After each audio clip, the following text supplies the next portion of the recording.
Muy buenos días y bienvenidos sean todos y todas a este su programa de Signos Vitales, su podcast de salud. Estamos transmitiendo como todos los sábados desde las facilidades de Webnéticos Internet Studio. Así que agradecido de todos los que se conectan por primera vez a este programa, a todos los que lo disfrutan de forma en vivo, a todos los que lo ven por las diferentes plataformas.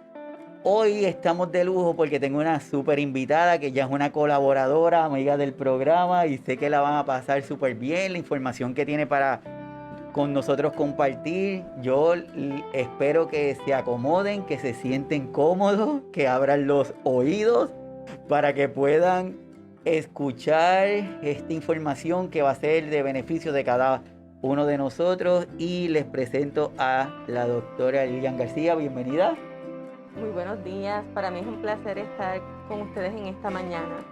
Sí, la doctora Lucía está con nosotros, ya la habíamos tenido con nosotros previamente y quisimos que regresara para sacarle el jugo en este tema de hoy, que es más allá de la demencia con la doctora Lucía García Carmona. Definitivamente estamos de lujo con la doctora. Quiero empezar para preguntarte, esto del resurgimiento de esta nueva versión, esta del COVID, ¿cómo lo has visto? ¿Cómo lo has manejado? Bueno, lo he manejado como todos los días, ¿verdad? Siempre es importante observar las prácticas de higiene, prácticas asépticas, utilizar la mascarilla en todo momento, lavado de manos y sobre todo, ¿verdad? Debemos estar vacunados todos. Y aquellas personas que en este momento, ¿verdad?, sean personas que tengan su sistema inmune comprometido, ¿verdad? Ya la tercera dosis se está ofreciendo en diferentes lugares, así que es bien importante que la reciban, ¿verdad?, para que estén protegidos. Eso es súper importante. Sabemos que hay como que mucha resistencia a la administración de la vacuna, sabemos que hay como que muchas historias y lo que siempre le decimos es que no estamos para convencerlo, esto no es ni bueno ni malo, lo que es importante es que las decisiones que usted tome sean basadas con la información más real, más precisa, más concisa y que su decisión que te decida pues se va a estar respetando, pero con toda la data posible, así que esperamos que así sea. Hoy, Lucía, vamos a hablar del tema más allá de la demencia. Todos sabemos que la demencia es un síndrome que se desarrolla a través del tiempo, presenta algunos síntomas donde el que más llama la atención es la pérdida de la memoria. Tenemos que es una enfermedad que es progresiva, que dentro de la demencia hay un grupo de condiciones que estoy seguro que tú nos vas a estar hablando de ellos. ¿Qué tenemos con esto de más allá de la demencia? Durante la mañana de hoy vamos a estar hablando sobre diferentes términos. Vamos a estar definiendo lo que es demencia, la pseudodemencia, el término demencia senil, que es tan comúnmente utilizado. Vamos a hablar en detalle sobre eso más adelante. Vamos a estar enumerando cuáles son los factores de riesgo para desarrollar la enfermedad de Alzheimer, cuál es el papel del cuidador, que sabemos que el cuidador es el personaje principal, ¿verdad? Quiero enviarle un abrazo a todos los cuidadores. Sabemos que es una labor encomiable la que hacen día a día y les enviamos ese abrazo que sabemos que es tan necesario en muchos momentos. Vamos a estar mencionando también alternativas farmacológicas como alternativas no farmacológicas para el tratamiento y cómo podemos reducir el riesgo de poder desarrollar esta condición. Cuando hablamos de los diferentes términos como demencia, la demencia podemos decir que es como una sombrilla que abarca diferentes tipos, ¿verdad? Existe la demencia vascular, que está relacionado a enfermedades, ¿verdad?, ya sea del corazón, por problemas de la presión, colesterol, entre otros. También está la demencia de cuerpos de Lewy, que fue con la condición que diagnosticaron al actor Robin Williams, ¿verdad?, que estuvieron tanto tiempo tratando de conseguir cuál era el diagnóstico cuando finalmente dieron con que era demencia de tipo de cuerpos de Lewy. También está la demencia asociada al desorden de uso de alcohol, la demencia mixta, que básicamente es una combinación de diferentes tipos de demencia. Yo creo que esto es de lo más común que se ve, ¿verdad? Pacientes que tienen historial de desorden de abuso de alcohol y también tienen condiciones cardiovasculares y tienen demencia vascular y eventualmente desarrollan demencia por Alzheimer, pero son pacientes que también tienen historial de Parkinson y pueden desarrollar demencia secundaria a la condición de Parkinson, que son otros tipos, ¿verdad? Como se incluye la de Parkinson, también la frontotemporal y lo que le llaman la enfermedad de las vacas locas, que también es otro tipo de demencia, y las demencias que son reversibles, que en el pasado se le conocían como pseudodemencia, ¿verdad? Pseudo significa aparente, y pues ya no se le llama de esa manera porque al decir pseudodemencia pudiera implicar como que la persona se está haciendo, que los síntomas no son reales. Y algunos tipos de pseudodemencia o demencia reversible son aquellos que son causados, por ejemplo, por deficiencia de vitamina B12 o secundario a el uso de algunos medicamentos, que una vez se retira la causa, pues entonces los síntomas suelen desaparecer. ¿Okay? Cuando hablamos de demencia senil, esto es un término que yo quisiera no volverlo a escuchar, ¿verdad? Demencia senil es algo que no existe. La demencia no es parte normal del proceso de envejecimiento. La demencia es una enfermedad. ¿Okay? Así que no se debería llamar demencia senil porque no es parte del proceso normal de envejecimiento. Y así es, y en este tiempo que está caliente lo de la Organización Mundial con querer declarar la Sí, enfermedad como a la la vejez vejez. como una enfermedad cuando sabemos que no es así, ¿verdad? La vejez no es una enfermedad. Estuve participando de ese programa que me pareció excelentísimo, la dinámica que se dio, ¿verdad? Y cabe mencionar, ¿verdad? Que hay unos especificadores para añadir que esa persona, además de que tiene enfermedad del corazón, además de que tiene diabetes, pues es una persona de edad avanzada. Es para especificar que la persona es de edad avanzada, no es para implicar que la vejez es una enfermedad. Yo tuve pacientes que me llamaron que estaban histéricos cuando escucharon eso y estaban bien preocupados y de hecho los referí para, para que vieran el programa y aprendieran un poquito más sobre eso. Hablando entonces un poco sobre la epidemiología de la condición de Alzheimer, en Puerto Rico el Alzheimer se considera la cuarta causa de muerte, cuando en Estados Unidos es la sexta causa, ¿verdad?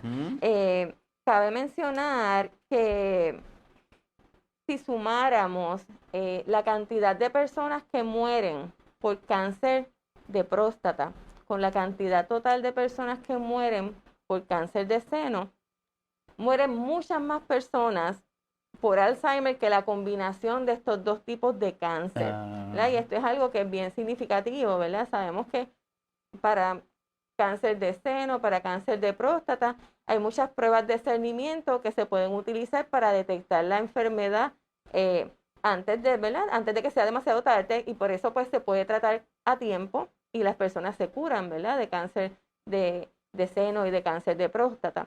Es por esto que es bien importante el discernimiento y la identificación temprana del Alzheimer o de pre-Alzheimer para ayudar a evitar, ¿verdad? O tratar de reducir esos factores de riesgo y que el paciente entonces pueda permanecer por más tiempo funcional. Cabe mencionar que ahora en esta época de COVID, la cantidad de muertes de pacientes por Alzheimer aumentó en un 16%, que esto es algo que es bien significativo, mientras que la reducción en condiciones cardiovasculares, había una reducción de un 7.3%, no ha ocurrido lo mismo con el Alzheimer, ha habido un aumento de un 145% en las muertes relacionadas a la enfermedad de Alzheimer.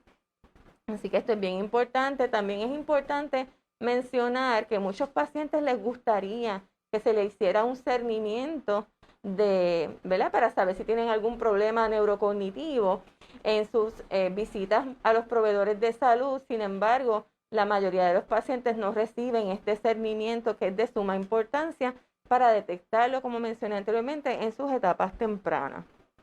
Cabe mencionar que los adultos transgénero experimentan mayores tasas de deterioro cognitivo, y estamos hablando de la percepción que ellos tienen en términos de deterioro cognitivo. De esto pues hace falta estudiar un poco más, ¿verdad? Porque son poblaciones que no necesariamente se estudian individualmente, ¿verdad? Se segregan para ver qué es lo que ocurre, ¿verdad?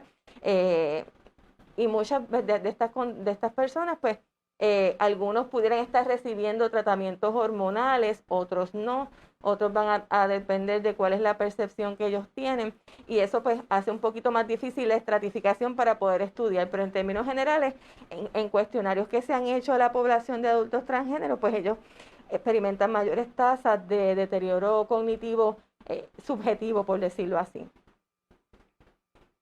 Dentro de otros factores de riesgo para desarrollar el Alzheimer, pues los que más comúnmente se escuchan, ¿verdad? Sabemos que el aislamiento social es un factor de riesgo para poder desarrollar la condición de Alzheimer, enfermedades vasculares, la presión alta, diabetes, y no solo diabetes, la resistencia a insulina y la prediabetes también son factores de riesgo.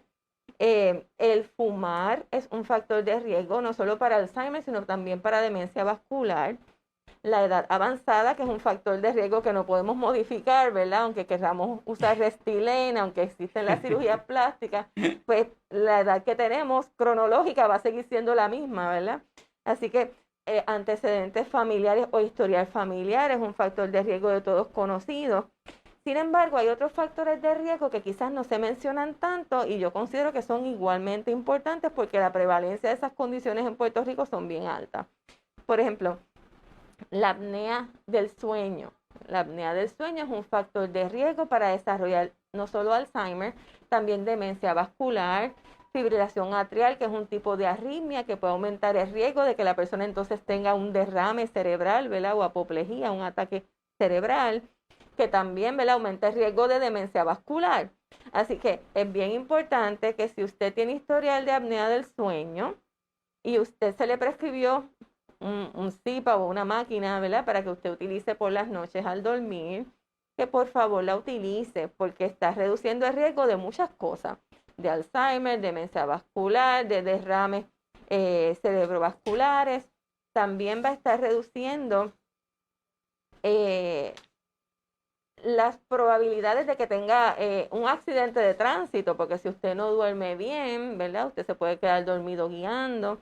Y sabemos que el insomnio también es otro factor de riesgo para desarrollar la condición de Alzheimer. Aparte de que usted se va a sentir cansado, va a estar menos productivo durante el día. Así que si usted la tiene, por favor, úsela, ¿verdad? Si tiene un familiar, si su esposo o su esposa tiene historial y tienen la máquina allí en la mesa de noche cogiendo polvo, por favor, utilícenla. Eso es cierto. Lo que dice la doctora, hoy día los avances de la ciencia, los avances de la tecnología nos han permitido ir ajustando y modificando algunas cosas y nos han permitido ser más certeros en los diagnósticos. Por eso es que dicen, es que antes no se veía tanto, pero quizás es que antes no se diagnosticaba tanto porque no teníamos las herramientas para hacerlo. Exacto. Entonces la parte de la apnea de sueño es vital porque incluso, yéndonos un poquito para atrás, sabemos que hasta la capacidad o la calidad de sueño interfiere en nuestro sistema inmunológico, Eso es así. nos ayuda a combatir contra condiciones, mejora nuestro nivel de atención, incluso nuestros cuidadores y nuestras cuidadoras a veces es que yo debo estar enfermo porque yo siento que no tengo fuerza, que yo estoy cansado. Y cuando tú le preguntas, ¿cuánto tiempo tú duermes? ¿Qué es eso? Está bien restringido, así que estos son pequeñitos detalles que son importantes a los que se están conectando recientemente. Le damos la bienvenida. Estamos con la doctora Lucía García Carmona hablando de más allá de la demencia. Así que bienvenidos. Otro factor de riesgo que también es importante mencionar es la pérdida auditiva, ¿verdad? Si usted o su familiar o conocido necesita utilizar audífonos, ¿verdad? Es bien importante que los utilicen. Yo he escuchado todas las excusas del universo para no usar los audífonos. Eso me molesta, me aprieta, emite un chillido, escucho demasiadas cosas alrededor, me molesta. Pero con los audífonos ocurre igual que ocurre con los espejuelos, ¿verdad? Cuando usted le recetan unos espejuelos, el primer día a usted le va a molestar, se va a sentir mal, en lo que probablemente se acostumbra a la receta, ¿verdad? Entre otras cosas, le puede molestar en la oreja, le puede molestar en la nariz, pero a medida que usted lo va usando, llega el momento en que usted está buscando los espejuelos porque no los encuentra y resulta ser que usted los tiene puestos, porque ya se acostumbró a que los tiene puestos todo el tiempo que ni los siente. De la misma manera ocurre con los audífonos. Es importante utilizarlos, ¿verdad? Al principio utilícelo quizás unas pocas horas en lo que se va acostumbrando y día a día vaya aumentando el tiempo hasta que usted se va a acostumbrar a utilizarlos todo el tiempo. Y eso también va a ayudar en la comunicación, ¿verdad? Porque si usted no escucha bien, usted no va a poder ejecutar porque no entendió lo que le dijeron. Y por otro lado, aumenta el riesgo de Alzheimer. Así que es bien importante que se utilice. Recientemente ha salido información sobre la contaminación del aire y el riesgo de desarrollo de Alzheimer, ¿verdad? Que se pudiera estar implicado en un aumento en el riesgo si la calidad del aire no es, ¿verdad? Como debería estar. Niveles altos de homocisteína, que esto es una prueba que se hace de laboratorio, ¿verdad? El médico lo ordena, ayuda para identificar si hay inflamación sistémica, ¿verdad? Que es esa inflamación que uno no necesariamente ve, pero que está en el interior de nosotros, y cuando esos niveles están aumentados, pudiera aumentar el riesgo del Alzheimer. La depresión, el pobre manejo del estrés, no le digo estrés porque todos estamos expuestos al estrés. El problema no es el estrés, es la manera en que reaccionamos al estrés al cual estamos expuestos día a día. Así que, hablando otra vez un poquito más sobre la vacunación, ¿verdad? Muchas personas pueden pensar que el vacunarse aumenta el riesgo de Alzheimer, ¿verdad? Y se ha visto que lo que ocurre es todo lo contrario, ¿verdad? Hay estudios que sugieren que adultos que se vacunaron contra difteria y tétano, polio e influenza tuvieron un riesgo menor de desarrollar Alzheimer que aquellas personas que no se vacunaron. Por otro lado, las personas que se vacunan contra la influenza anualmente tienen una reducción en mortalidad. Así que es bien importante vacunarnos. Ya estamos en la época de vacunación de influenza. Ya las vacunas de influenza han llegado a muchos lugares, así que les exhorto a que por favor, ¿verdad?, saquen su cita y se vacunen contra la influenza. Pacientes que tienen Alzheimer, si se enferman por influenza o por COVID, tienen una mortalidad mayor y una prognosis peor, ¿verdad? Los síntomas suelen ser peores que personas que no tienen la condición. Así que es bien importante que se vacune el paciente y que se vacune el cuidador, sobre todo el cuidador, ¿verdad? Porque en ocasiones es difícil sacar al paciente con Alzheimer de la casa, particularmente si está en estadios avanzados, ¿verdad? Que estén en cama, aunque sí existen los mecanismos para que entonces se vacune en su casa. O sea que no es una excusa que el paciente esté en cama para no vacunarse. Hay estudios en donde se ha encontrado una relación entre el COVID-19 y el proceso de inflamación en el cerebro, ¿verdad? Y daño cerebrovascular, complicaciones a nivel de formación de coágulos, trombos, una infinidad de complicaciones que puede ocurrir cuando una persona se infecta con el COVID, que podemos prevenir si la persona se vacuna. Así que si aún usted está pensando vacunarse, piense que al usted vacunarse va a reducir el riesgo de una serie de enfermedades, incluyendo posiblemente la reducción del Alzheimer, ¿verdad? Que todo esto se está estudiando ahora mismo. Así que no les puedo decir que en efecto vamos a reducir el riesgo, pero se ha visto ya una relación entre ese desorden de inflamación y problemas cognitivos. Hay varios estudios corriendo en diferentes países, incluyendo Argentina, en donde se ha visto deterioro cognitivo en personas que no tenían condición neurocognitiva previa y desarrollan problemas cognitivos como secuela de una infección por COVID. Así que tienen otro incentivo para vacunarse. Hablando entonces de los estadios y la nomenclatura, desde que se estableció uno de los criterios en Estados Unidos cuando se diagnosticó al presidente Ronald Reagan, han habido diferentes escalas para clasificar los estadios de la enfermedad de Alzheimer, ¿verdad? Está la que habla de leve, moderado y severo. Está otra que tiene 7 estadios que va describiendo con lujo de detalle cada etapa desde la predemencia hasta la demencia ya en estadio severo.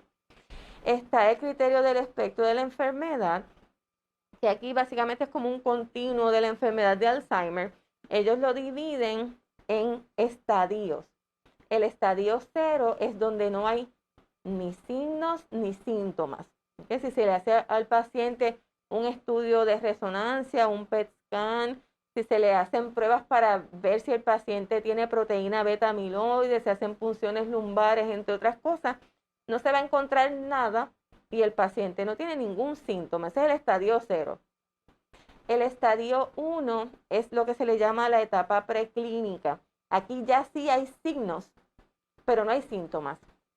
Si se hace un MRI o un estudio de resonancia magnética, se van a ver cambios en el cerebro, se pueden ver la presencia de proteína beta amiloide, si se hace una punción lumbar, entre otras cosas, pero el paciente no tiene ningún síntoma, no tiene síntomas. Esa es la etapa preclínica. El estadio 2 es lo que en el pasado se le conocía como mild cognitive impairment o desorden cognitivo leve, que ahora bajo el DSM-5, que es lo que se le conoce como la Biblia de psiquiatría, por así llamarlo, pues se le conoce como desorden neurocognitivo leve. Y se le cambia la manera de llamarlo, porque cuando hablamos de demencia, lo primero que se le ocurre a uno cuando alguien le dice que está demente, ¿verdad? Esa persona está loca. Y para evitar esa manera, ¿verdad? Peyorativa de ver la demencia, pues se le cambia el nombre a desorden neurocognitivo, ¿verdad? Es como un eufemismo. Sigue siendo lo mismo, sigue siendo demencia, pero se le llama de una manera distinta. Y entonces el estadio 2 es desorden neurocognitivo leve, que es lo que se le llamaba antes, desorden cognitivo leve. Lo que le llamaríamos, es como llamarlo pre-Alzheimer o predemencia, ¿verdad? Sabemos que el diabético es aquel que tiene 2 lecturas de azúcar por encima de 126 o cumple con ciertos criterios y se le llama al paciente que es diabético.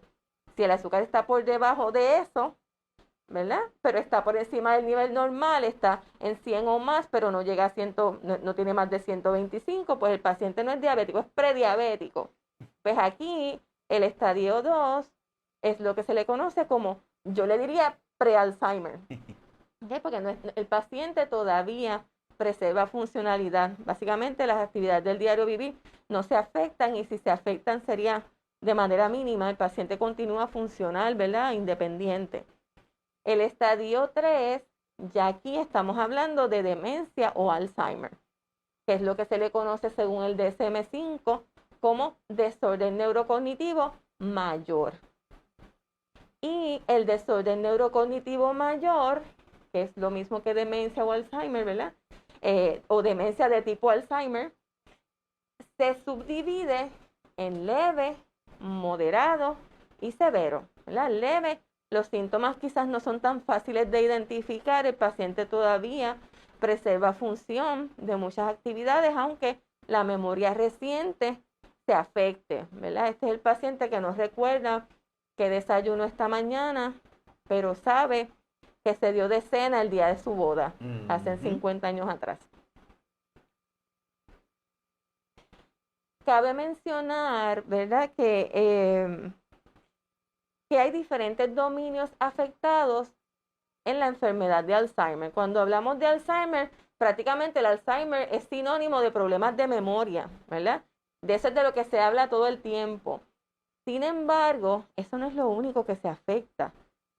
Se afectan 6 dominios en esta condición, ¿verdad? Entre ellos, la capacidad motora que tiene el paciente, la percepción de espacio y profundidad, y es por esto que el paciente tiene un mayor riesgo de caerse, pudiera tener dificultad para hacer actividades del diario vivir, porque la parte motora se afecta, ¿verdad? También se afecta el lenguaje. Puede que el paciente tenga dificultad para encontrar las palabras, ¿verdad? Sepa de qué objeto se está hablando, él sabe lo que es, pero no puede decir el nombre, no recuerda cómo llamarlo, ¿verdad? Como cuando a veces uno dice, lo tengo en la punta de la lengua. pero no me sale la palabra. Yo conozco a esa persona, pero no me viene a la mente el nombre, lo tengo en la punta de la lengua, ya mismo me acuerdo, pues es algo similar, ¿verdad? Que tienen esa dificultad para encontrar palabras. Por otro lado, se puede afectar la capacidad de identificar el objeto, ¿verdad? Que el paciente no sepa lo que es un lápiz, lo que es la cuchara, por ejemplo, ¿verdad? Versus, sé lo que es la cuchara, pero no me acuerdo cuál es el nombre. Esa cosa que se usa para comer, lo que usamos para comer, ¿verdad? Y el paciente no puede decir la palabra cuchara, por ejemplo. El aprendizaje, ¿verdad? Y la memoria, como habíamos mencionado, sí se va a afectar, ¿verdad? Aprender cosas nuevas se va a hacer un poco más difícil a medida que va progresando la enfermedad. Y al principio la memoria que se afecta es la memoria reciente y luego se afecta la memoria a largo plazo, ¿verdad? Cuando se le hace al paciente, por ejemplo, diferentes escalas como el mini mental, le mencionan 3 palabras y se le pregunta al paciente, ¿verdad? Que las repita, por ejemplo, lápiz, casa y carro, y se le pide al paciente que las repita. Cuando el paciente las repite en el momento, esa es la memoria inmediata, ¿verdad? Luego se le habla al paciente de otras cosas y se le vuelve a preguntar los objetos. Y si el paciente no los recuerda, pues sabemos que la memoria reciente se afectó, ¿verdad? Aunque la inmediata no, porque pudo repetirlo en el momento en que se le mencionó. Pacientes con Alzheimer pudieran tener también problemas de interacción social. Muchas veces se aíslan, que pudiera estar relacionado a la condición, como pudiera estar relacionado también a problemas de depresión, que en muchas ocasiones coexisten, ¿verdad? Y no se sabe qué vino primero, si fue el huevo o la gallina. El paciente puede tener depresión y presentar problemas de memoria y problemas en la ejecutoria secundario a la depresión. Y eso no quiere decir que el paciente tenga Alzheimer, ¿verdad? Y en este caso, pues si el paciente se trata con antidepresivos, el paciente muy seguramente va a mejorar esos síntomas, ¿verdad? En estos casos, pues bien fácil la prueba de reloj, ¿verdad? Un paciente que esté deprimido, por más deprimido que esté, va a poder dibujar un reloj de manera correcta y va a poderle decir la hora que tiene un reloj de manecilla versus un paciente que tenga demencia, que en etapas ya de moderadas a severas no lo va a poder ejecutar. Que eso es algo que se pudiera utilizar también para hacerlo. La atención compleja, ¿verdad? Ya cuando el preparar una receta complicada, ¿verdad?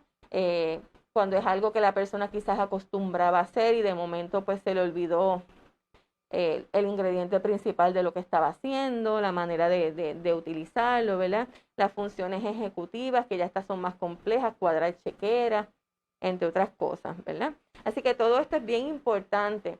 ¿Y por qué lo menciono? Porque cuando hoy en día, ¿verdad? Todo el mundo está bien ocupado trabajando, muchas veces las personas de edad avanzada están en Puerto Rico, sus hijos están en Estados Unidos y otras partes del mundo, y el paciente está solo. Y si llamamos a nuestros padres y hablamos con ellos 5 minutos, no vamos a poder identificar estas señales que son tempranas. Porque si la conversación se limita a ¿cómo estás? ¿Qué hiciste hoy? ¿Te fue bien? Me alegro, Dios te cuide, bye. Usted no va a poder identificar nada, ¿verdad? Es importante que esa conversación sea extensa y que se abarque todos estos aspectos para que usted pueda identificar, ¿verdad? Si la conversación es prolongada, usted va a empezar a escuchar la misma historia una y otra vez, le van a preguntar la misma cosa 3 y 4 veces, pero si usted lo que habló fueron 2 minutos, no va a dar tiempo a que eso ocurra y no lo va a poder identificar. ¿Okay? De igual manera, es importante visitarlos. Y si usted no vive en Puerto Rico, usted vive en Estados Unidos, pues que algún familiar cercano, algún vecino de confianza, ¿verdad? Siguiendo las medidas de protección y las medidas asépticas, pues que se pueda ir a la casa, ¿verdad? Si usted observa, si la persona, una persona que era bien limpia, mantenía su casa bien ordenada, esa nevera estaba que brillaba y de momento usted va a la casa y observa que hay más de 20 bowls llenos de comida vieja en la nevera, cuando eso no ocurría, ¿verdad? O que hay muchas cosas, muchos artículos de una cosa y de otros artículos no hay nada, ¿verdad? Son cosas que levantan una bandera. Si hay 40 paquetes de arroz y no hay habichuelas, ¿verdad? O si hay diferentes cosas en la nevera que están dañadas, algo está pasando. Si la persona sabemos que se encargaba de limpiar y de mantener todo organizado, algo está pasando ahí. Y por eso es importante visitar y conversar, ¿verdad? Y hay diferentes maneras de hacerlo. Es importante, como dice la doctora, es estar pendiente al detalle, al detalle. Y de igual forma, les recomiendo que vayan a hace 2 semanas atrás que tuvimos al señor Rafael Babilonia con nosotros, en donde hablamos de si todos los olvidos tenemos que preocuparnos o si hay olvidos que son normales, porque como dice la doctora, hoy día es importante el quitarle los estigmas a las palabras que estamos utilizando, porque le decimos demencia y nos trasladamos al estadio severo de la condición. No es, me lo diagnosticaron hace poquito, pero ya en mi mente ya me fui para lo último. Entonces les recomiendo que pasen por ese episodio y que le presten atención a los detallitos. Si usted era una persona jovial y de momento empieza a ver lo que está descuidada, que se le olvida, que no se comporta como antes, pues entonces prende una banderita, esté más pendiente. El neurólogo le dijo a mi hermana que mi abuela tenía la enfermedad del olvido, término que no estoy de acuerdo, creo que es Alzheimer. Muchas veces ocurre, ¿verdad? Todavía hay muchos profesionales de la salud llamándole a la demencia o al Alzheimer demencia senil, ¿verdad? Y es importante recalcar que no es parte normal del proceso de envejecimiento. Se nos pueden olvidar algunas cosas, incluso, ¿verdad? A personas jóvenes que no tengan la enfermedad. Si usted tiene muchas cosas a las cuales usted está pendiente, eso muchas veces le pasa a los cuidadores. Que son el jamón del sándwich, ¿verdad? Esa generación que cuida a sus papás, que tienen que cuidar de ellos y también le dejan en la casa a los nietos. Una persona que tiene todas esas tareas y todo ese estrés encima, se le pueden olvidar las cosas porque es demasiado en el plato, ¿verdad? Y no por eso quiere decir que la persona tiene Alzheimer, probablemente tiene mucho estrés, ¿verdad?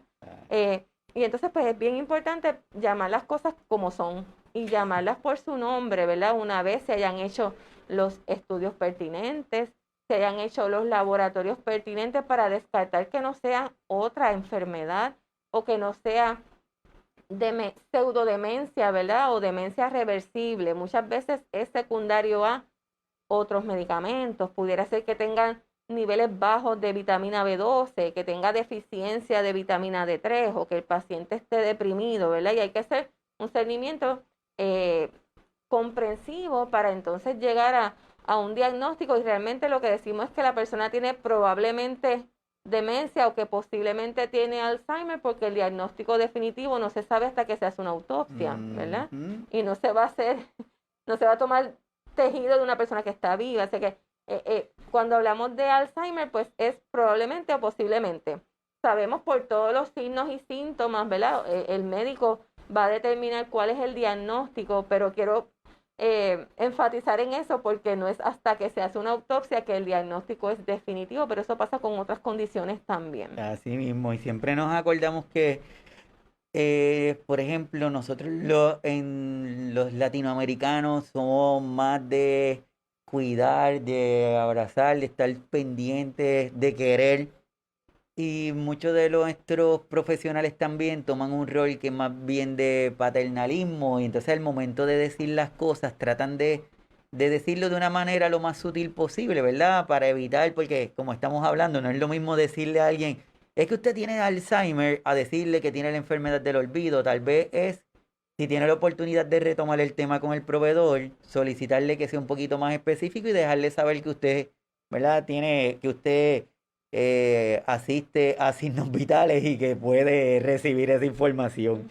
Lo que queremos provocar es la conversación y que entiendan que los tiempos han cambiado, que antes los diagnósticos eran diagnósticos que se escribían ahí sobre piedra. Hoy día nosotros, siempre yo le digo a los pacientes que eres una persona que tiene una condición de salud, no eres una enfermedad que captura a la persona. Entonces, hay que tenerla ahí pendiente. Así que, doctora, seguimos. Algo que no mencioné y que quería enfatizar, ¿verdad? Porque el doctor habló también de comportamiento.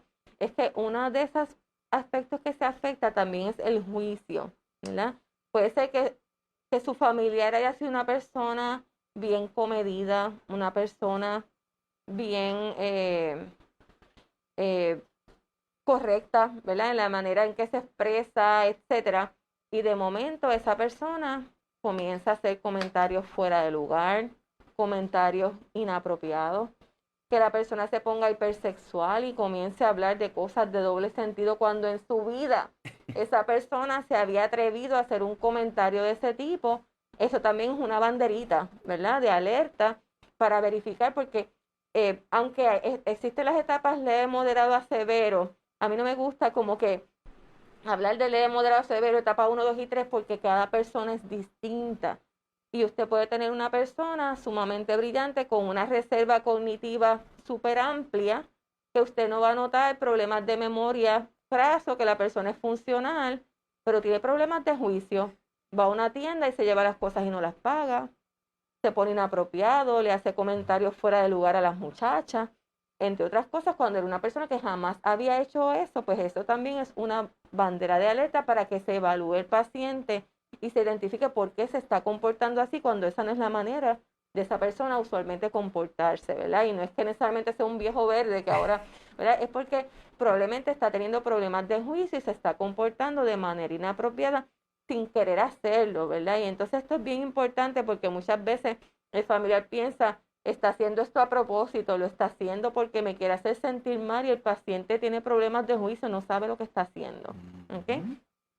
Otros aspectos relacionados a la seguridad que es bien importante mencionar, ¿verdad? Es el manejo de los medicamentos. Si el paciente lleva mucho tiempo tomando las mismas medicinas, pues vamos a ver que el paciente probablemente va a poder manejar los medicamentos con poco problema o poca dificultad, pero en la medida en que se le hacen cambios en los medicamentos, ahí es que vienen los problemas, ¿verdad? Así que es bien importante observar eso, para que en el momento en que el paciente ya no pueda manejar los medicamentos por sí mismo, entonces el familiar o cuidador se haga cargo, o que esté supervisando directamente cómo lo hace, ¿verdad? Para evitar duplicidad en una dosis y que el paciente tenga efectos adversos, o que la condición se descompensa porque el paciente no se está tomando las medicinas y se le olvida. ¿Okay? De la misma manera, a medida que progresa la condición, puede que el paciente tenga dificultad para tragar, y no todas las tabletas se pueden triturar y no todas las cápsulas se pueden abrir. Y es el momento de hablar con su farmacéutico o con su proveedor de salud para buscar otra alternativa terapéutica. Aquí también está el número del Centro de Control de Envenenamiento, que es el 1-800-222-1222. Es bien importante tenerlo a la mano. Si usted tiene nietos, niños pequeños, si tiene animalitos, y para, ¿verdad? Personas de avanzada que tengan demencia o alguna otra condición que pudieran, ¿verdad?, envenenarse porque se tomen un detergente, que ahora los detergentes huelen a frutas y huelen, y pudiera pensar que es jugo y se lo puede tomar, ¿verdad? Así que todas estas cosas, al igual que los cuchillos y cosas que pueden ser riesgosas, mantenerlas, ¿verdad?, en un lugar seguro y fuera del alcance de ellos. Hablando entonces de lo que es la cascada de prescripción, aquí el cuidador es esencial, ¿verdad? Porque muchas veces pasa que el paciente tiene un síntoma nuevo y va a su médico y le dan un medicamento para tratar ese síntoma nuevo. Pero es bien importante ver primero cuándo fue que ocurrió ese síntoma. ¿Fue después de empezar un medicamento nuevo? O por otro lado, ¿fue después de haber descontinuado abruptamente un medicamento?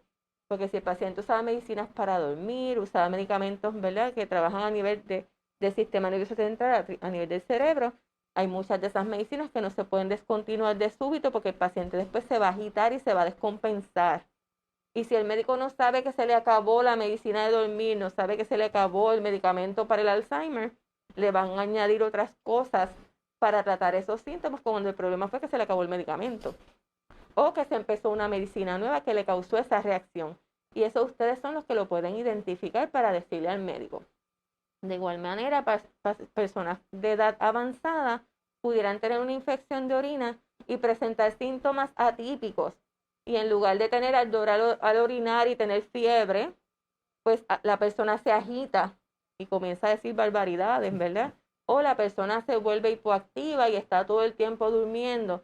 Y ese caso es el que es peor, porque si está durmiendo, como yo estoy tranquila y puedo hacer las cosas, ni me entero, ¿verdad? Así que hay que estar observando al paciente. Si el paciente es activo y de momento está durmiendo todo el tiempo, esa es una bandera de alerta para descartar que no sea delirio o que sea alguna infección que el paciente está teniendo en ese momento. De aquí les voy a mencionar de los medicamentos más comunes, ¿verdad? El metformin, sabemos que la diabetes en Puerto Rico tiene una prevalencia sumamente alta. Es un medicamento que puede causar diarrea, particularmente si se administra con el estómago vacío o si se empieza en dosis muy altas. Yo he visto pacientes empezar en metformin de 1000, ¿verdad? Y lo usual es que se empiece en la dosis más baja posible y con alimento para evitar las diarreas. El uso prolongado de metformin, por otro lado, disminuye los niveles de vitamina B12 y mencionamos que niveles bajos de vitamina B12 pueden causar problemas de memoria. Así que si usted está tomando metformin, es importante que se le hagan niveles de vitamina B12 para evitar que tenga deficiencia y tenga problemas de memoria y después le diagnostiquen que tiene Alzheimer cuando es deficiencia de vitamina B12. ¿Está bien? Así que por eso es bien importante. Y a su vez eso trae que le den un medicamento para las diarreas como Imodium, que si se usa por tiempo prolongado le puede causar estreñimiento o puede incluso causar problemas con el ritmo del corazón. Es importante lo que estás comentando. Incluso a todos los que se están conectando y que están conectados, les invito a que vayan al canal de YouTube y que busquen el episodio donde estuvimos con la doctora, en donde hablamos de prescripción. Sí. En ese episodio está espectacular, lo pueden encontrar en el canal, incluso en la página de aquí de Facebook, pero si van al canal de YouTube lo pueden encontrar, en donde hablamos con la doctora sobre de prescripción, que está espectacular. Y le quiero añadir a eso es que es importante, mi gente, que porque sea algo natural, que se lo está recomendando la vecina, no significa que sea inofensivo. Por lo tanto, antes de incorporar cosas naturales que usted piense que no va a pasar nada, pues consúltelo con su proveedor, con su doctor o su doctora, porque en ocasiones hay algunos productos que son naturales, pero pueden tener algún efecto, puede hacer que la pastilla que utiliza para la presión le baje los efectos, o puede ser que la pastilla que toma para mantenerle la sangre aguadita se le ponga más aguadita. O sea, no caigan en la trampa de que por ser algo natural es inofensivo. Así que ojo con eso. Por otro lado, ¿verdad? Hay otros productos como por ejemplo el St. John's Wort, que ahora que vamos a tener las personas con la tercera dosis, ¿verdad? Muchas veces, muchos de los pacientes que van a recibir la tercera dosis del COVID son personas que tienen trasplante y están utilizando medicamentos que son inmunosupresores, ¿verdad? Que bajan las defensas de nuestro cuerpo. Y un ejemplo es el St. John's Wort, que es un producto natural que si una persona que está tomando medicamentos para evitar un rechazo de trasplante de riñón, por ejemplo, y está tomando ciclosporina o tacrolimus, ese producto herbal disminuye los niveles de esa medicina y la persona puede tener un rechazo de ese trasplante que sabemos que es el Niágara en bicicleta, conseguir un trasplante, ¿verdad? Así que bien importante, antes de tomar cualquier producto natural, como mencionó el doctor, siempre consultar. Una pregunta que siempre surge cuando doy charla es el uso de cannabis medicinal para tratar el Alzheimer, ¿verdad? Y la Asociación de Alzheimer de Estados Unidos, ¿verdad? Tiene una postura con relación a eso y no avalan la utilización de cannabis medicinal para tratar los síntomas de Alzheimer que tienen que ver con función y memoria, porque no hay estudios que sustenten esto, ¿verdad? Estudios que sean grandes, controlados, etcétera. Muchos de estos estudios han sido conducidos en animales o han sido estudios pequeños y en los que se ha visto un poco de efecto ha sido más bien en el comportamiento. Si es un paciente que está agitado, que está bien ansioso, pues en esos pacientes se ve un poco de mejoría, pero en términos cognitivos y de función no se ha visto, ¿verdad? No hay estudios que indiquen que causan mejoría, ¿verdad? Así que hacen falta más estudios con relación a eso. Dentro de los medicamentos que se consideran potencialmente inapropiados bajo el criterio de Beers, voy a mencionar solo algunos, ¿verdad? Porque está la presentación de prescripción, ahí pueden ver en detalle. Sí quiero mencionar algunos que se utilizan bastante comúnmente y pensamos que son inofensivos, como lo son medicamentos que se usan para tratar reflujo o úlceras, como el omeprazole y pantoprazole, por ejemplo. Estos medicamentos, si se utilizan por más de 8 semanas en personas de edad avanzada, puede aumentar el riesgo de fractura, disminuyen niveles de vitamina B12, que a su vez pueden causar problemas de memoria. Así que si es muchas veces yo tengo pacientes que cuando hago la reconciliación tienen muchas medicinas y le pregunto, ¿usted padece de úlcera? No. ¿Padece de reflujo? No. ¿Usted ha sangrado? No. ¿Y por qué está en esta medicina? Pues porque tengo muchas. Pues entonces el problema es que hay muchas medicinas, ¿verdad? Hay que prescribir, tratar de que el paciente tenga las que son necesarias y no añadir una para que las otras no me caigan mal. A menos que la otra medicina sea necesario que el paciente la tenga, ¿verdad? Porque hay casos y hay casos. El aceite mineral puede aumentar el riesgo de pulmonía por aspiración, independientemente de que el paciente tenga o no problemas al tragar. Así que hay otras opciones para el estreñimiento, también modificación en lo que comemos, ¿verdad? Porque muchas veces no se ingiere la suficiente cantidad de agua, particularmente en pacientes de edad avanzada con Alzheimer, que no le pueden decir tengo sed, pues muchas veces se deshidratan, ¿verdad? Y tenemos que estar pendientes de que ese paciente esté bien hidratado. Claro está, hay pacientes que van a tener restricción de fluidos si tienen historial de fallo cardíaco, por ejemplo, ¿verdad? Pero dependiendo de lo que su proveedor le diga, es importante estar pendiente de que esté hidratado porque el paciente probablemente no le va a pedir agua si tiene sed. El megestrol muchas veces se usa para estimular el apetito y puede aumentar el riesgo de coágulos. El ciprofloxacino periactin disminuye la eficacia de las medicinas que se usan para tratar Alzheimer y pueden causar estreñimiento. Así que también pues son de esos que se prefiere evitar, aparte de que no está indicado para eso. El Alzheimer, en tantos años que han pasado, ¿verdad? Tenemos muy pocos medicamentos aprobados por la FDA. Desde 1993 que surgió el Tacrin, que fue retirado del mercado por efectos adversos a nivel de hígado. Luego en el 97 es que viene el Donepezil o Aricept. Y los que vienen en años subsiguientes hasta el 2001, todos pertenecen a la misma familia. Son inhibidores de colinesterasa, todos trabajan igual. No es hasta el 2003 que llega el Memantine, una amenda. En el 2014 no viene un medicamento nuevo, sino una combinación de dos de los que ya existían. Y no es hasta el 2021 que se aprueba, ¿verdad?, un medicamento de una categoría nueva. Y es que está el aducanumab o Aduhelm, que se aprobó ahora en el 2021. El aducanumab o Aduhelm es un anticuerpo monoclonal. Los anticuerpos monoclonales trabajan similar a una vacuna. Ellos trabajan atacando esa proteína amiloide. Ellos son específicos para atacar ciertas cosas, ¿verdad? Hay anticuerpos monoclonales que se utilizan para tratar cáncer, hay anticuerpos monoclonales que se utilizan para tratar artritis reumatoide, se usan para tratar muchas condiciones. Este en particular está desarrollado enfocado en atacar la proteína beta amiloide para evitar que se creen esas placas, que se entiende, ¿verdad?, que es una de las razones para el desarrollo de la condición de Alzheimer. ¿Quiénes se benefician de utilizar este medicamento? Pacientes que están en etapas tempranas, ya sea desorden neurocognitivo leve o desorden cognitivo leve, o aquellos pacientes que están en etapas tempranas de Alzheimer.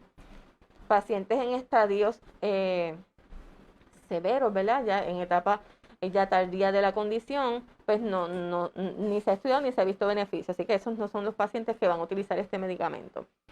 ¿Qué se requiere? Antes de comenzar este medicamento es importante que el paciente tiene que tener un MRI, un estudio de resonancia magnética, ¿verdad?, antes de comenzar el medicamento, y luego una vez se va dosificando el medicamento hay que repetir MRI para evaluar la existencia de unas anomalías que pueden ocurrir, que se le llaman anomalías relacionadas al amiloide o ARIA, ¿verdad?, por sus siglas en inglés. La H, que tiene que ver con hemorragias y con problemas de hemosiderosis, que tiene que ver, ¿verdad?, con todo ese hierro que se deposita por la hemorragia que puede ocurrir. Y el área E, que la E es de edema o inflamación que puede ocurrir a nivel de cerebro. ¿Okay?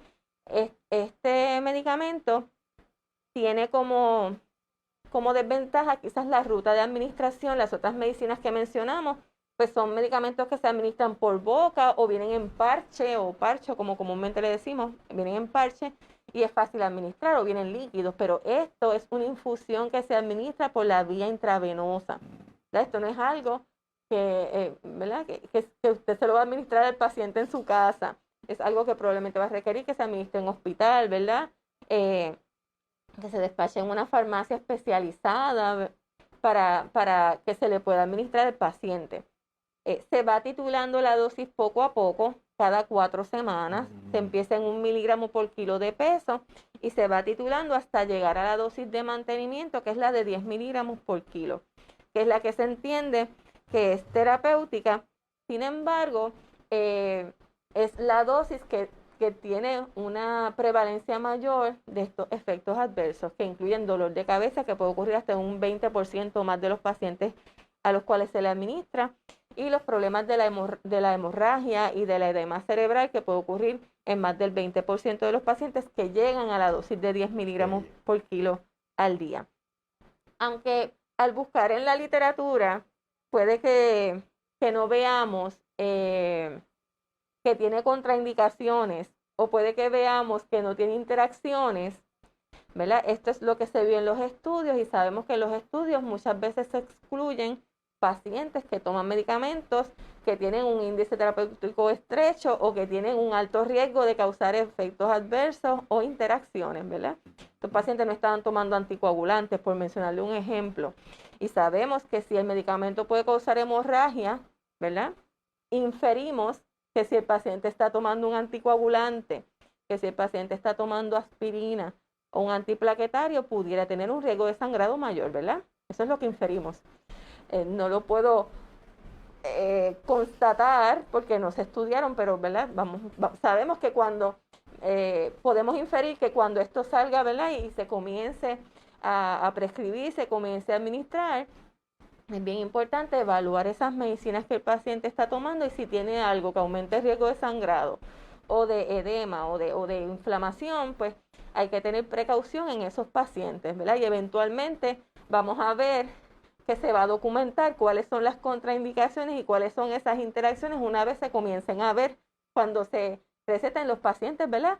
Reales, porque sabemos que estos, muchos pacientes que tienen Alzheimer mencionamos que los efectos, que los factores de riesgo eran hipertensión, diabetes, entre otras cosas, y muchos de estos pacientes van a estar tomando aspirina y probablemente otros medicamentos que pudieran interaccionar. Hay diferentes estudios, ¿verdad?, que están corriendo ahora con medicamentos que ya están aprobados para otras enfermedades como tal, ¿verdad?, como lo es el caso de losartán, amlodipina y atorvastatin. El losartán y el amlodipina se usan para la presión y otras condiciones. El atorvastatin se usa para el colesterol y esto es más bien en pacientes ya a nivel preclínico, que son esos pacientes que no tienen síntomas pero tienen signos, ¿verdad? Que pueden tener cambios a nivel cerebral pero no tienen ningún síntoma y son funcionales. En el efecto metabólico, el metformin, ¿okay? Le mencioné que el metformin disminuye niveles de vitamina B12. Con esto no le estoy diciendo que lo descontinúe. La recomendación es que se le hagan niveles y que si tiene deficiencia se suplemente con vitamina B12, porque sabemos, ¿verdad?, que pudiera tener un beneficio incluso en pacientes con Alzheimer. Esto lo vamos a ver eventualmente cuando todos estos estudios reporten sus resultados. ¿Okay? Por otro lado, hay otros estudios también con algunos suplementos, entre ellos el Grapeseed Extract, que ahora con esto del COVID se está usando tanto, el omega 3 por su efecto que tiene en la inflamación, el jugo del berry que también tiene efecto en la inflamación y en la inmunidad, el dapagliflozin o Farxiga se usa para diabetes y el telmisartán o Micardi se utiliza pues para la presión, para proteger los riñones, para el corazón, entre otras cosas. Y otros medicamentos para diabetes como los DPP-4 o sitagliptin, Januvia, linagliptin o Tradjenta, que también se están estudiando. ¿Okay?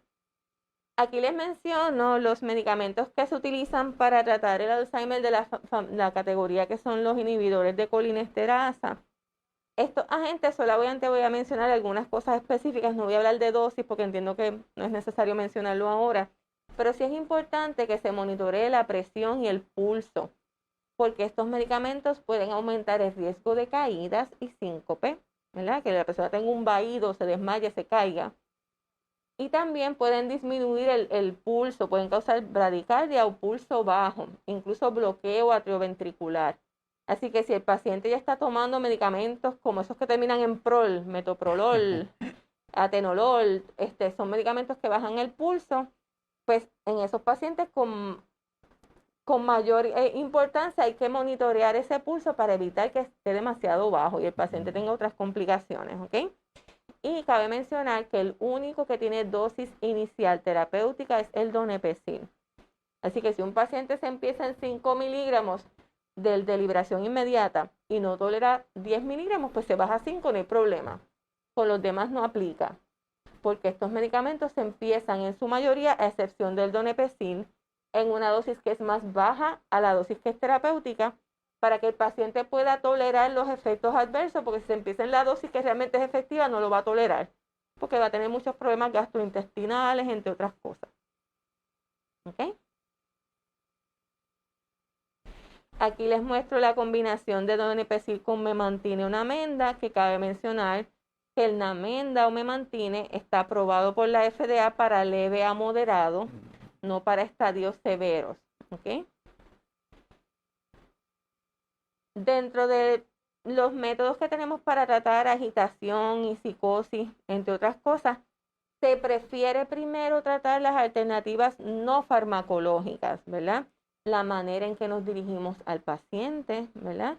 Usando palabras sencillas, comandos específicos, ¿verdad? Usted no le va a decir, vas a buscar la camisa azul de rayas que está en el armario en la parte derecha, porque mientras más cosas usted le diga, más se va a confundir el paciente y no va a poder hacerlo. Tiene que ser sencillo y al grano. ¿Ok? Bien importante, medir el riesgo versus beneficio de la terapia farmacológica, porque la mayoría de los medicamentos que se utilizan para tratar psicosis y agitación pueden aumentar el riesgo de complicaciones cardíacas e incluso la muerte. Así que cuando se usan es porque el riesgo porque el beneficio, sobrepasa el riesgo que pudiera tener, ¿verdad? Un paciente que esté bien agresivo, que la seguridad del cuidador esté a riesgo, pues en ese caso, ¿verdad? Pues la seguridad es primero. Y lamentablemente el Nuplazid, que era el único que esperábamos que quizás tuviera aprobación por la FDA, fue desaprobado. Está indicado solamente para psicosis y agitación en pacientes con Parkinson, no en pacientes con demencia. Aquí les voy a mencionar algunos suplementos o lo que se le conoce como medical food. Un medical food es un suplemento que está supervisado por un proveedor de salud, por un médico, para una condición específica. Eso no es algo que usted va a comprar sin receta por ahí. Eso media una receta médica.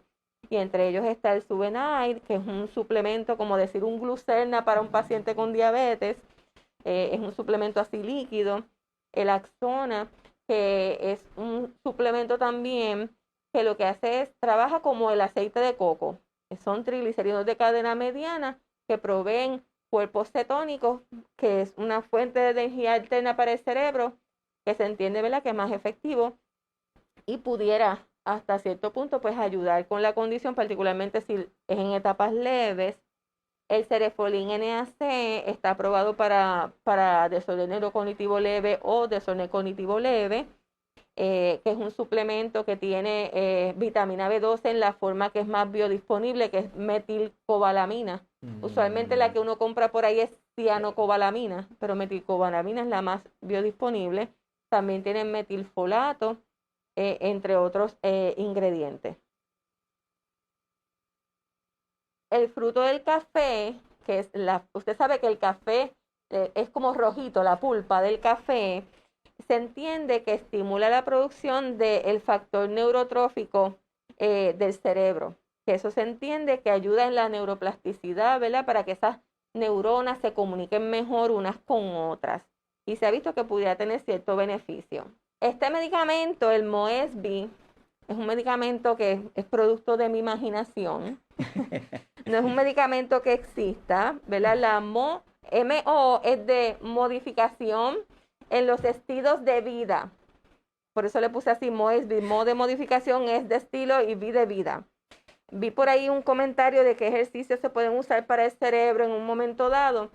El ejercicio estructurado se ha visto, particularmente si es ejercicio a intervalo, se ha visto que ayudan, ¿verdad?, a reducir el riesgo de Alzheimer en los pacientes, y también ayuda, ¿verdad?, a que la persona ejecute mejor.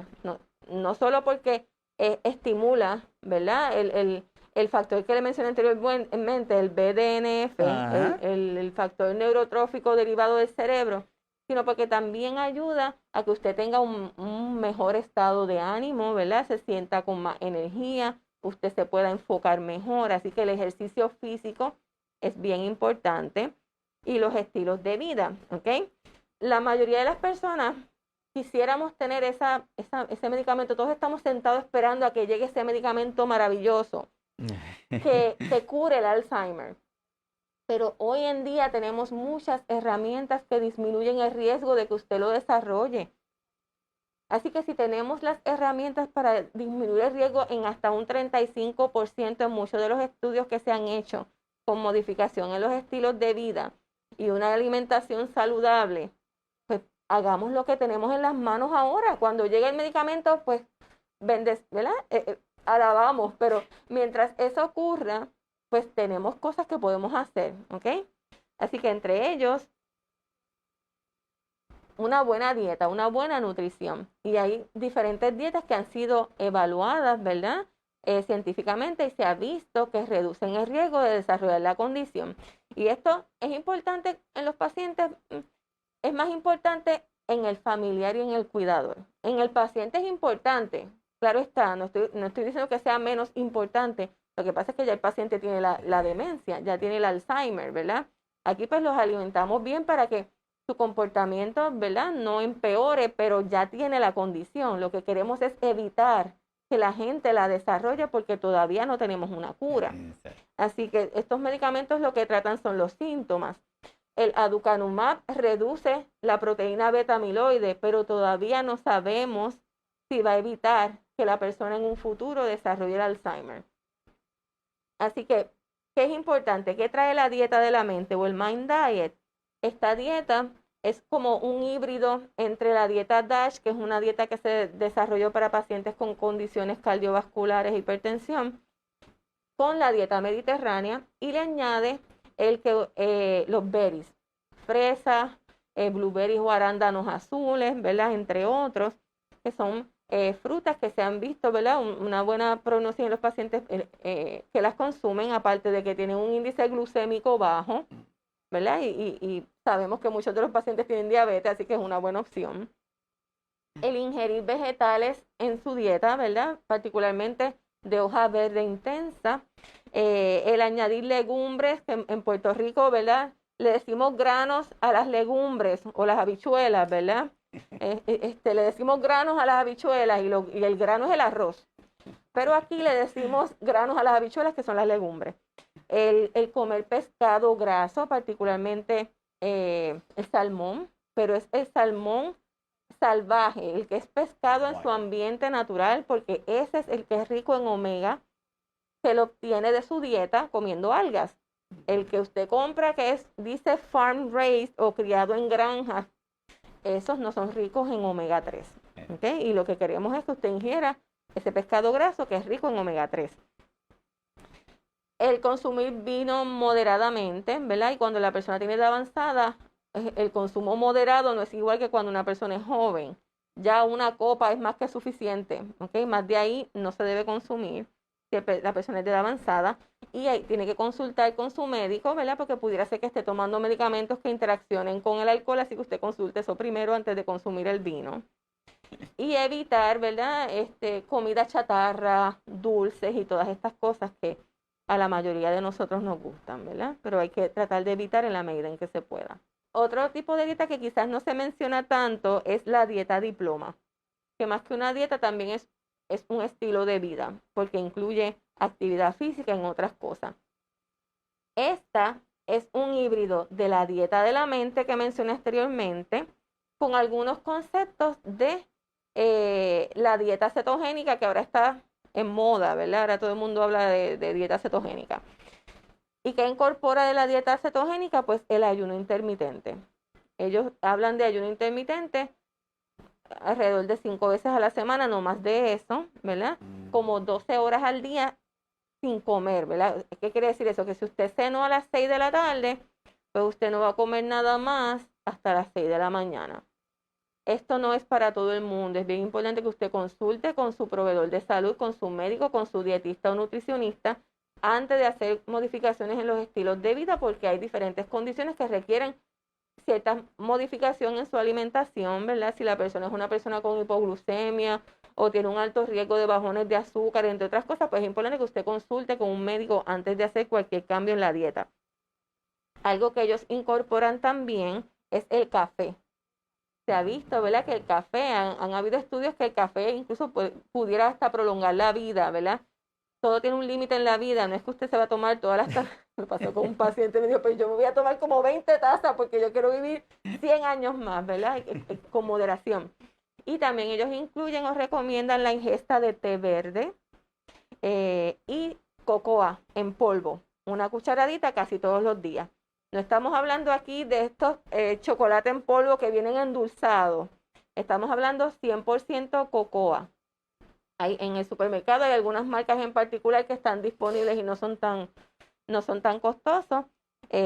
Y pues eso le va a ayudar, ¿verdad? Por todos los nutrientes que tiene, antioxidantes y fitonutrientes que se han visto que pueden ayudar a disminuir el riesgo del desarrollo.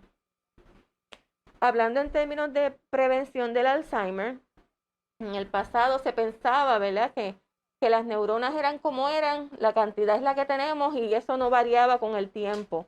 Hoy en día eso es distinto, ¿verdad? Y se ha visto que existe una cosa que se llama la epigenética, en donde usted hasta cierto punto tiene el poder de prender y apagar el riesgo que usted va a tener de desarrollar algunas enfermedades independientemente de su material genético. Y eso va a estar afectado por sus estilos de vida, por lo que usted come, por la cantidad de horas que usted duerme, por la reserva cognitiva que usted tenga, ¿verdad? Y cuando hablamos de ejercicio, estamos hablando de ejercicio físico, pero también ejercicio mental, que por ahí vi como que preguntaron algo con relación a qué tipo de ejercicio. Es bien importante aprender cosas nuevas, Si usted no sabe tocar ningún instrumento, aprender un instrumento musical, aprender un baile que usted no sepa, aprender lenguaje de señas. Son muchas las cosas que podemos aprender y ahora con esto de la pandemia son tantas las cosas que usted puede buscar en las redes, ¿verdad? Navegar en la internet en sitios, ¿verdad?, que sean confiables. Y usted puede aprender muchas cosas, ¿verdad? En Puerto Rico hay ciertas emisoras televisivas que están dando clases de lenguajes de señas, entre otras cosas, un montón de cosas que usted puede aprender. Y mientras más cosas usted aprenda, mejor, porque más reserva cognitiva usted va a tener. Y eso es lo que pasa en esas personas que cuando le hacen los estudios, están en la etapa preclínica, en el cerebro se observan un montón de cambios, pero la persona no tiene ningún síntoma. ¿Por qué?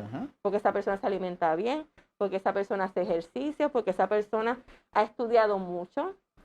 Se ha visto que la deserción escolar aumenta el riesgo de que usted lo pueda desarrollar. Así que bien importante, los jóvenes que me escuchan, manténgase estudiando, manténgase aprendiendo cosas nuevas, descanse, disfrute de la vida, pero descanse, duerma, ¿verdad? Y evite los excesos. Por otro lado, también hay estudios que hablan de lo que es la microbiota y el microbioma, ¿verdad? Y se entiende que hay un eje cerebro-intestino, ¿verdad? Por ahí hay un montón de chistes, ¿verdad?, que tienen que ver con el intestino y otras cosas, de quién es el que manda, si es el cerebro o quién. Pero sí es importante saber que la salud del intestino es sumamente importante. y se ha visto que pudiera estar implicado en el desarrollo de Alzheimer y otras condiciones. Particularmente se han visto estudios de personas que tienen diarreas infecciosas por Clostridium, que es una bacteria terrible. Aquí les tengo una ilustración donde se la incluyo porque es importante para la prevención. Las zonas azules son áreas geográficas en donde viven personas de edad avanzada que viven bien y son funcionales, son independientes, ¿verdad? Varias de estas zonas una de ellas está sorpresivamente en California, en Loma Linda. Es una población de personas que son adventistas, que la mayoría son veganos o vegetarianos. Hay otra región en Costa Rica, en Nicoya, en Italia, que ahí comen carne y toman vino, a diferencia de en California, que no comen carne y no beben, en Grecia y en Japón. Entonces, uno se pregunta, pero si comen cosas distintas, porque todos tienen una vida plena y viven muchos años funcionalmente hablando, ¿qué es lo que es común entre todos ellos? Es que tienen unas buenas interacciones sociales, ¿verdad? Para ellos su familia es importante. Son personas que no fuman, y lo he repetido en varias ocasiones, el fumar es un factor de riesgo para un montón de enfermedades, ¿verdad? Aumenta el riesgo de Alzheimer, aumenta la disfunción eréctil. La gente se arruga y se ve más vieja cuando fuma. O sea, que si no le mueve el cáncer de pulmón, tiene otras razones que lo pueden ayudar a dejar de fumar, ¿verdad? Disminuir el riesgo de Alzheimer, disminuir el riesgo de disfunción eréctil, el que usted se arrugue, se vea más viejo de la edad que tiene cronológica. O sea, son muchos beneficios que usted tiene cuando deja de fumar, aparte de infartos y otras cosas. Y ellos también tienen una dieta que es basada en plantas. Y no estoy diciendo que son vegetarianos, porque le mencioné que unos comen carne, pero usted asegúrese que la mitad de su plato tenga vegetales, particularmente de hoja verde intensa, y otros vegetales, ¿verdad? Y usted lo acompaña con la proteína que usted desee. Si usted es vegano, pues una proteína vegana. Si no es vegano, pues usted puede comer carne o lo que usted quiera, pescado. Pero acompáñelo de vegetales verdes. La actividad física moderada es bien importante. Tenía físicamente activo con movimientos funcionales, ¿verdad? Que son los movimientos que uno, ¿verdad?, acostumbra a hacer cuando se para, se sienta, entre otras cosas. Y eso hace que estas personas vivan por más tiempo. Y son personas que tienen una fortaleza física que no la tenemos mucho hoy en día, aunque vayamos a un gimnasio, ¿verdad? Así que bien importante todo eso. Añadir también legumbres, que son las habichuelas, las interacciones sociales, físicas. Y algo bien importante también es que todos tienen un propósito de vida. Llámenlo de la manera en que usted quiera. Y todos ellos practican la espiritualidad. Y no estoy hablando de ninguna religión en particular. Usted incluso puede ser ateo, usted puede ser, ¿verdad?, inclinarse en lo que usted lo mueva. Pero no estamos hablando de ninguna religión, porque aquí tenemos adventistas, tenemos personas que probablemente son budistas, pero hay personas que tienen diferentes creencias y pues, ¿verdad?, y se respeta. Lo importante es que usted practique algo, ¿verdad?, y se mantenga físicamente activo y se alimente de manera adecuada para reducir el riesgo no solo de Alzheimer, sino de todos los factores de riesgo que llevan a desarrollar el Alzheimer. Bien importante mantenernos conectados, particularmente, ¿verdad?, ahora en esta época de COVID. Hay que mantenerse conectados. Es distanciamiento físico, no distanciamiento social. ¿Okay? Hay muchas maneras de uno mantenerse conectado. Usted puede llamar, usted puede escribir una carta, aunque llegue de aquí a 3 semanas, pero va a llegar. Usted puede llamar a la persona, puede hacer videollamadas, y esto también aplica al seguimiento de sus condiciones crónicas. Las condiciones crónicas hay que mantenerlas bajo control para que usted disminuya el riesgo de Alzheimer y el riesgo de otras complicaciones. ¿Okay? Así que si usted no puede ir, pues usted se puede atender, ¿verdad? Muchos médicos están viendo a través de videollamadas a los pacientes y se les da seguimiento de manera virtual. Lo importante es que ese seguimiento no se interrumpa. Y hay que celebrar la vida independientemente de cuáles sean las circunstancias en las que estamos viviendo, ¿verdad? Yo tengo un paciente que me contó lo feliz que se puso porque todos los nietos que estaban en Estados Unidos y en diferentes partes le cantaron cumpleaños y él no entendía bien que todos estaban en esa pantalla, pero él estaba tan feliz de que le cantaron cumpleaños, y esas cosas hacen la diferencia en la vida de cualquier persona. No hay que gastar mucho dinero para hacer la diferencia en la vida de otra persona. Los dejo con este pensamiento, ¿verdad? Hay una cosa que el Alzheimer no puede arrebatarnos, ¿verdad? Y eso es el amor.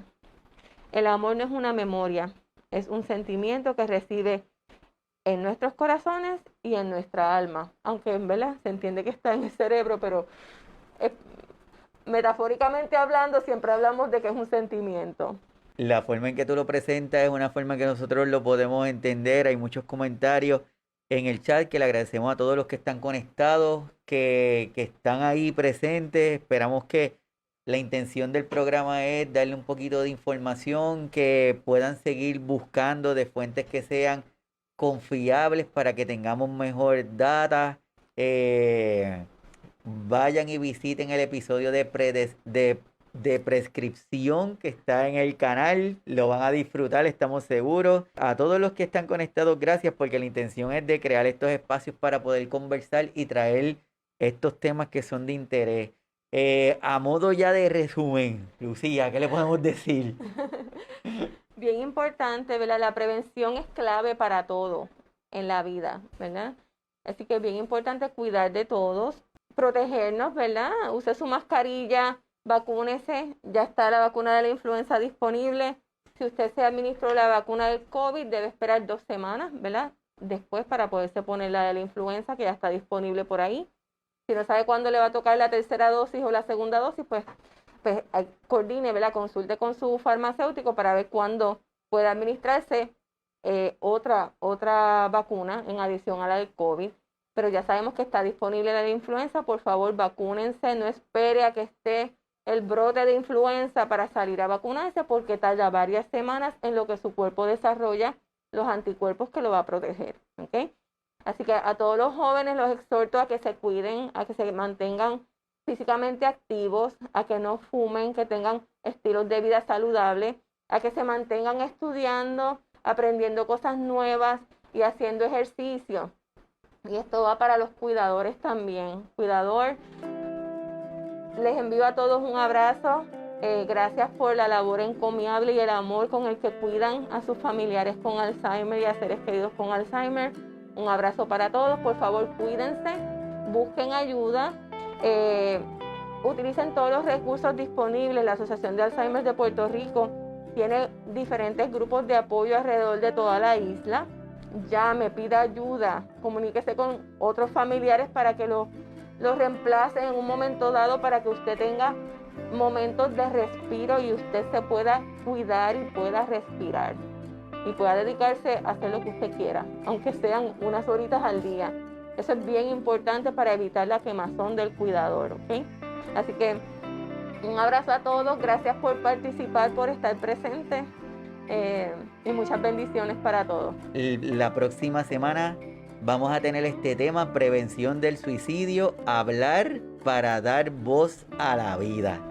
Esa es conmemoración del 10, es el día de la prevención del suicidio. Pues vamos a estar aquí el 11 hablando de este tema, así que todos están cordialmente invitados. También quiero agradecer a todos los amigos y amigas, porque ya pasamos los 1000 amigos en la página de Facebook, así que ¡uy!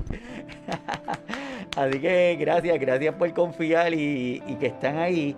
Y también quiero reconocer a la Universidad de Puerto Rico, el recinto de Ciencias Médicas, específicamente en la Escuela de Medicina, que me dan este privilegio de ser parte de su grupo de doctores que ayudamos a los estudiantes, a los nuevos doctores de Medicina y Familia a salir. Yo les digo a los doctores que llegan donde mí que cuando están conmigo, mi intención es que desaprendan porque las cosas están en los libros, y en los libros pues en internet y cosas así. Entonces, pero gracias, para mí es un placer y un privilegio estar compartiendo con la Escuela de Medicina, así que súper. Nada, pues doctora, gracias, espero que sigas Gracias aquí con nosotros.